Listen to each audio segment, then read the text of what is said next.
कुछ सवालों पर आ जाती हूँ। ठीक है, ठीक है, ठीक है। आप लोगों का ये महादंगल समझ में आ रहा है, मुझे चल रहा है नाम के हिसाब से, लेकिन एक एक करके कुछ सवाल भी सुन लीजिए। आपके पास आते हुए आप कह रहे हैं किसान का मुद्दा बहुत बड़ा है। अनुराग भदौरिया जी, बड़ा मुद्दा है। हरियाणा में अभी रिजल्ट आए हैं, किसानों का सबसे बड़ा मुद्दा हरियाणा में ही उछला था। सिंघू बॉर्डर पर वहां पर किसान बैठे हुए थे, उसके बावजूद वहां पर भारतीय जनता पार्टी 10 सालों में सबसे अच्छा प्रदर्शन करती है।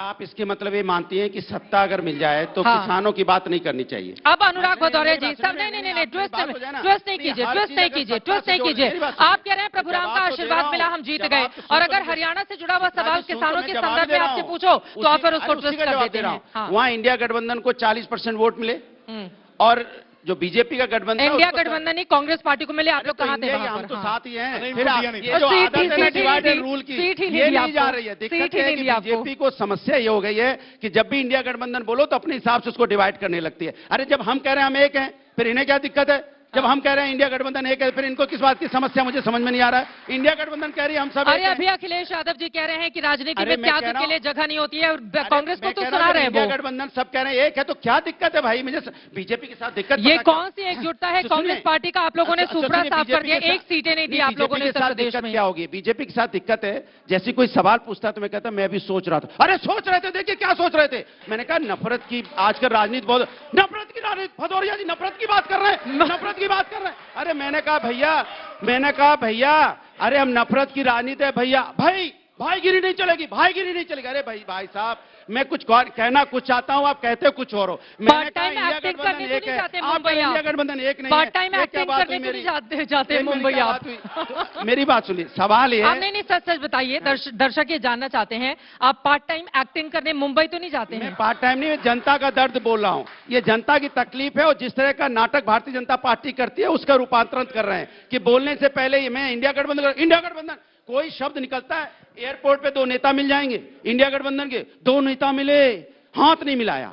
अगर हाथ मिला लेंगे, इंडिया गठबंधन के 2 नेता मिले, गले नहीं मिले, गले मिलेंगे तो कहेंगे चाय नहीं पी, चाय पी लेंगे तो कहेंगे समोसा नहीं खाया, समोसा खा लेंगे नमकीन नहीं खाया। कमाल है भैया, इंडिया गठबंधन की इतनी चिंता है। अरे जाइए किसानों के घर में जाके, किसान करवट बदल रहा है रात दिन की, उसका लागत का मूल्य नहीं मिल रहा है। अरे वो आप लोगों की बातों पर भरोसा तो नहीं कर रहे हैं ना? महंगाई से वो आपकी बातों पर एक सेकंड, अनुराग भदौरिया जी प्लीज थोड़ी सांस ले ले, पानी पी लें आप और सवाल सुनिए।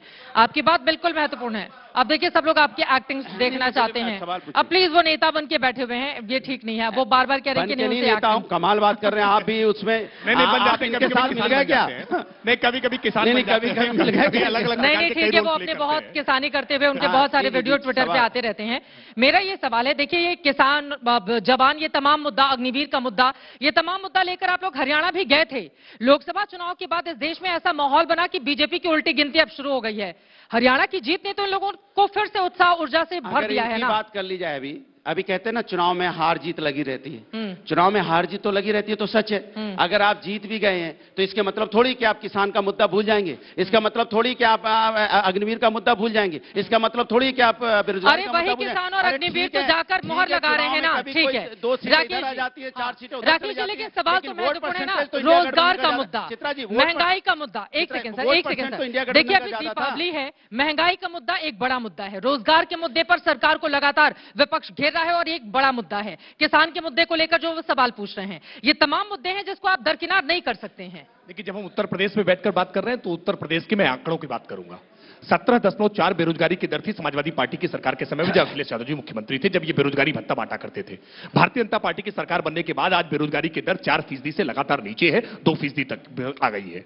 भारतीय जनता पार्टी की सरकार बनने के बाद से हमने उत्तर प्रदेश में लगातार इन्वेस्टर समिट करने का काम किया है, ग्राउंड ब्रेकिंग सेरेमनी करने का काम किया है। उत्तर प्रदेश के हर जिले को 1 डिस्ट्रिक्ट 1 उत्पाद के साथ हमने जोड़ने का काम किया है। उत्तर प्रदेश के हर जिले में आज हम इंडस्ट्रीज को लेकर के पहुंचने का काम किया है। हमने उत्तर प्रदेश में रोजगार सृजन के लिए अभूतपूर्व काम किए हैं, और सरकारी नौकरियों के क्षेत्र में आज 7 लाख सरकारी नौकरियां बिना किसी भाई भतीजावाद के, बिना किसी क्षेत्रवाद के, बिना किसी पैसे के, बिना किसी जातिवाद के हमने देने का काम किया है। वरना उत्तर प्रदेश को याद है कि कैसे 5-5 भर्ती आयोग हाईकोर्ट के आदेश से, और कैसे लोक सेवा आयोग को उस समय यादव सिंह आयोग लिख दिया गया था, कैसे अनिल यादव को हाईकोर्ट ने आदेश देकर के हटाने का काम किया था। यह उत्तर प्रदेश भूला नहीं है कि कैसे उत्तर प्रदेश में हर भर्ती में नहीं उधर से नहीं, प्लीज, ये कोई तरीका नहीं हो सकता है, ये कोई तरीका नहीं हो सकता है, प्लीज। आज हमने जो परिवर्तन करने का काम किया है उत्तर उत्तर प्रदेश को हर मोर्चे पर, याद करिए आप तो गोरखपुर की रहने वाली है, गोरखपुर में कैसे फर्टिलाइजर का कारखाना लगातार बंद था पिछले दशकों से। उत्तर प्रदेश में योगी आदित्यनाथ की सरकार बनती है और फर्टिलाइजर के कारखाने को हम चालू करने का काम करते हैं। हमने उत्तर प्रदेश के सर्वांगीण विकास का काम किया है। पूर्वांचल जो पूरी तरह से, वो कह रहे हैं पूरब से पश्चिम,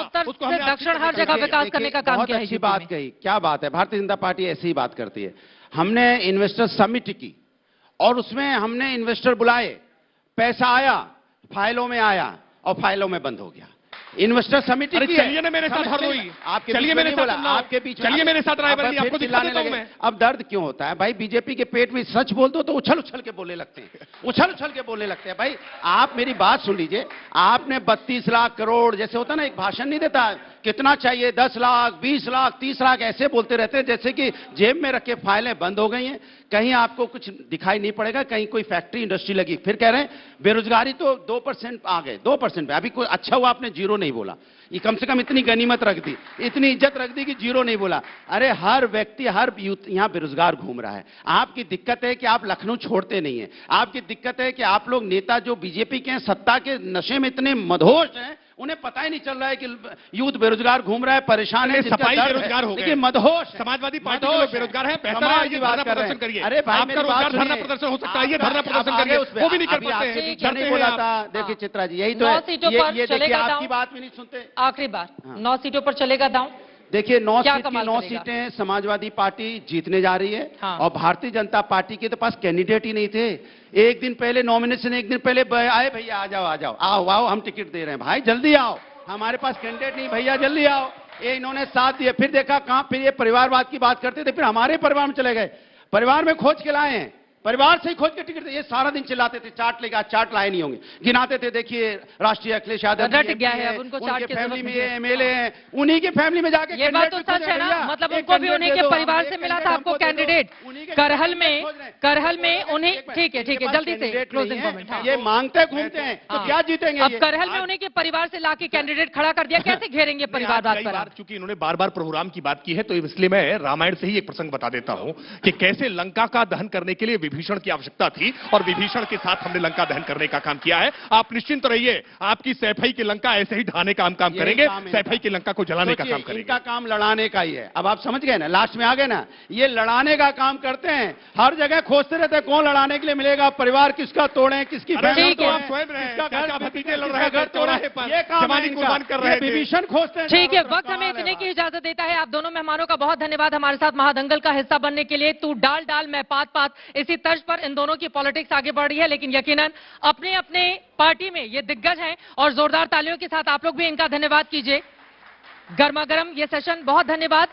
अब आगे की स्थिति 9 सीटों की क्या रहेगी उपचुनाव को लेकर, इस पर लगातार एबीपी न्यूज की नजर बनी रहेगी। जैसे ही घड़ी का काटा दोपहर 2:30 पे आए, बबीता जी का दिल सास बहू साजिश के लिए मचल जाए। और ये है इनकी बहू, पूरे दिन ऑफिस की टेंशन हो जाए गॉन जब ये करें अपना फेवरेट शो फ्री टाइम पे ऑन। इनकी तरह आप भी देखिए अपना फेवरेट शो अपने टाइम पर और डाउनलोड कीजिए एबीपी लाइव ऐप अपने स्मार्ट टीवी पर।